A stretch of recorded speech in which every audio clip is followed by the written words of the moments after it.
Havan is completed. The Sengol has been handed over to the Prime Minister. He has sought the blessings of the Adheenams, and some of the Adheenams are now with the Prime Minister, the formal part of the procession heading towards the new Parliament building. Let me quickly get in a word from Rahul Ishwar, who is also with us. Rahul Ishwar, very, very momentous occasion. In fact, there have been, of course, many a controversy surrounding the Sengol itself, but in terms of the symbolism, the importance of this moment, not just a moment that the entire nation would be, of course, watching very closely, but also in particular the southern states from where, Tamil Nadu particularly, from where the Sengol has been brought in, people would be watching with keen interest at the moment. Rahul Ishwar. Madhavji, it is a glorious, momentous occasion that every Indian should be feeling proud about. Seeing all these things, even though I'm an admirer of Modi ji, beyond any personal affiliation, I felt a sense of joy and pride in being an Indian. And Modi ji can invoke that. That's the greatest thing regarding our Prime Minister. And regarding also what Prahlad Joshi ji earlier said, it's Nitya Nutanam Chira Puratanam. That means it is gloriously ancient, but it is evergreen, new, and having innovation. So, that's the whole concept of our parliament too. It is using modern technology, but it is celebrating an ancient civilization and culture. And Modi ji has rightly followed that cultural framework. Floral tributes to Father of the Nation, revering our culture, bringing in Sengol. See, it's a great occasion that will go down in history, and these visuals, will stay for centuries to come. It's so sad that the opposition is not coming, and Modi ji going this. He is rather carrying the road of dharma. The whole idea of Sengol is Sengol. Kol means road, and Sen means righteousness, dharma, or this is the road of dharma. Or in Malayalam we call it Sengol, in Tamil they call it Sengol, and it's also invoking glorious Tamil tradition. Perhaps Modi ji is the Prime Minister who has given the maximum amount of encouragement to Tamil. He rightly called Tamil one of the ancient most languages in the world, and it is great to hear a synergy of Sanskrit slokas, Tamil slokas being sung together, and also the anchor there was hosting it in Tamil too. So it's a celebration of North, South, it's a celebration of India together. It's a coming together of everything that what we are proud of. Is saying, I would like to elaborate further, Rahul Ishwar.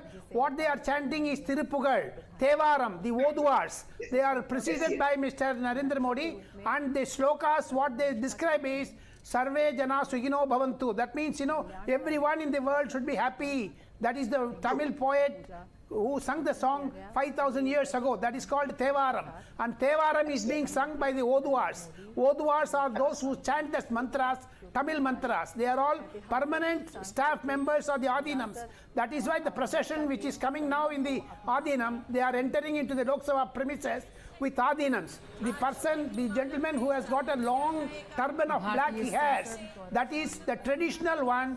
Once you get into the Montif position, your crown is given. That is full of the predecessors of a lot of, that is some 15 or 16 predecessors have worn that turban.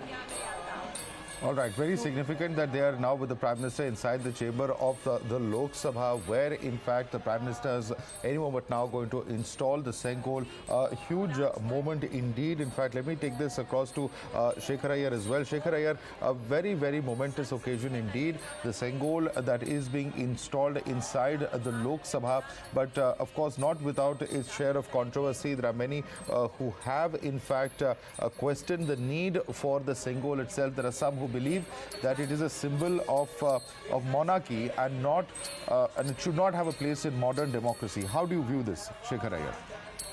No, this is not about monarchy. This is about whoever is the tasked with the charge of governance. It is a reminder to those who are being chosen by the people in the modern context to remember justice for all, to remember welfare of all, to remember good governance is the key to the future as well as for the present. This is the kind of message coming because when it was handed over to kings in ancient times, the message was the same. Because kings were, though they were considered, in a situation where they were all powerful because of being the monarch, they had to abide by dharma. And we all know there is no English equivalent of the word dharma. Dharma is beyond righteousness. That requires you have to keep the welfare of not yourself, as many kings did, and that is how the kingdoms went into disrepute and collapse. But to remember that there are also good kings who remembered to deliver justice, who remembered to ensure that nobody went, unfed. Nobody went hungry. So these are some of the messages that, so when tomorrow, when the new parliament starts functioning, when members of parliament sit and debate on several things, they will be reminded that this is the tradition of India. The tradition is that those who are chosen by the people to govern, those who are chosen by people to deliver good governance, they must remember this in mind.